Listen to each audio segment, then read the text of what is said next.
اور دوسری فضیلت کہ آخری ہونا باعث فضیلت کیوں ہے؟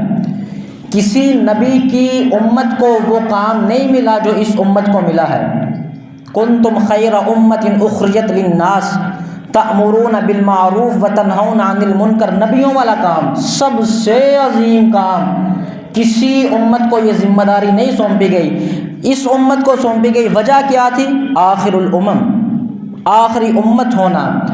اس آخری ہونے کی وجہ سے یہ عظیم ذمہ داری سونپی گئی جو انبیاء کو سونپی گئی، لہٰذا آخری ہونا اس امت کے لیے باعث فضیلت ہے۔ جو بات میں عرض کرنا چاہ رہا ہوں کہ ختم نبوت پر ایمان لانا ضروری اس وجہ سے بھی ہے کہ اس امت کی فضیلت کی حفاظت کی جائے۔ اور فضیلت کی حفاظت کرنا ضروری کیوں ہے؟ کیونکہ یہ آخری امت ہے اور آخری ہونا اس کے فضیلت کا باعث ہے۔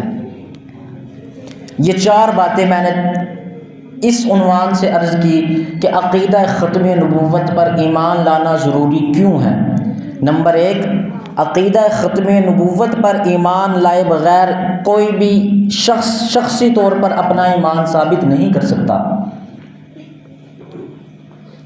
نمبر 2، اسلام کی کاملیت کے لیے الیوم اکملت لکم دینکم واتممت علیکم نعمتی ورضیت لکم الاسلام دینا، اسلام کی کاملیت کے اظہار کے لیے ختم نبوت پر ایمان لانا ضروری ہے۔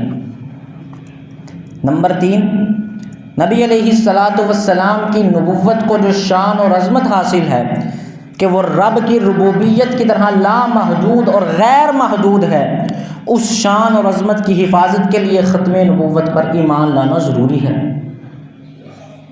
نمبر 4، اس امت کی فضیلت کی حفاظت کے لیے بھی ختم نبوت پر ایمان لانا ضروری ہے۔